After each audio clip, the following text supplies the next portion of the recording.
किसी के कृपा से मिला हुआ पद या प्रतिष्ठा लंबे समय तक टिकाऊ नहीं होता है।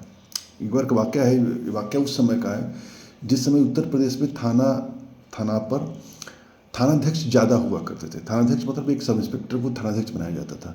जो भी जिला का पुलिस अधीक्षक होता था, यानी एसपी होता था, एसएसपी होता था, जिसे सब इंस्पेक्टर को योग्य समझता था, उसकी दृष्टि में उसको थानाध्यक्ष बनाया जाता था। तो एक थाना में घटना हुई थी, गए एसपी जांच करने के लिए। तो थानाध्यक्ष से पूछा कि भाई इस घटना में आपने क्या कदम उठाया। तो उन्होंने कहा कि मैंने अपने एक दरोगा जी को भेजा था। यानी जो थानाध्यक्ष थे वो भी एक दरोगा थे, जो भेजा था उसको भी दरोगा को भेजा, नहीं एक ही पद के वाले को भेजा था। तो उन्होंने कहा आप क्यों नहीं गए, क्या आप दरोगा नहीं हैं? तो उन्होंने कहा नहीं, मैं थानाध्यक्ष हूँ। कहा तो ठीक है, आज से आप सामान्य दरोगा रहेंगे और वो थानाध्यक्ष रहेगा। यानी उनको उसी थाने में एक थानाध्यक्ष से हटा करके एक नॉर्मल सब इंस्पेक्टर बना दिया, सब इंस्पेक्टर दरोगा बना दिया। तो वो जो पद था, वो प्रतिष्ठा थी, वो कृपा से मिला हुआ था। इसी तरह से हाल ही में एक घटना हुई है।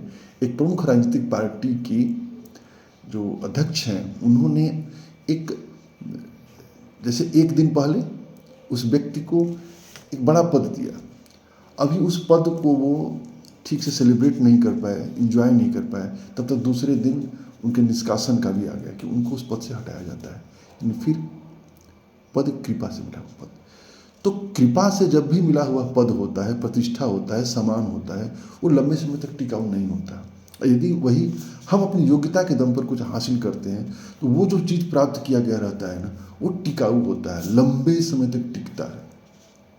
तो हमें क्या करना चाहिए, हमें यदि जीवन में कुछ उपलब्धियां प्राप्त करना है तो हमें किसी और के रास्ते नहीं देना। जैसे मैंने बहुत सारे लोगों को देखा है, फला व्यक्ति का साथ मिल जाए तो ये कर दूंगा, फला व्यक्ति मिल जाए तो ये कर दूंगा। कभी नहीं होता है। बहुत पहले कहा गया है कि तेरा साईं तुझमें जाग सके तो जाग। यानी कि जो हमारा जो बजरंग बली है ना, हमारे अंदर है, किसी और में नहीं है।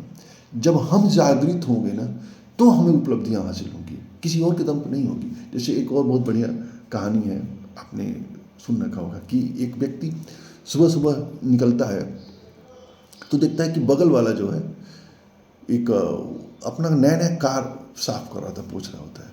कहा वाह क्या बात है, नया कार कैसे लिया? तो कहा बड़े भैया ने गिफ्ट दिया। तो लगा, ये आदमी सोचने लगा। तो उसने कहा कि क्या सोच रहे हो, क्या यही सोच रहे हो ना कि काश मेरे पास भी कोई ऐसा भाई होता जो हमको कार गिफ्ट करता? कहा नहीं, मैं ऐसा नहीं सोच रहा हूँ।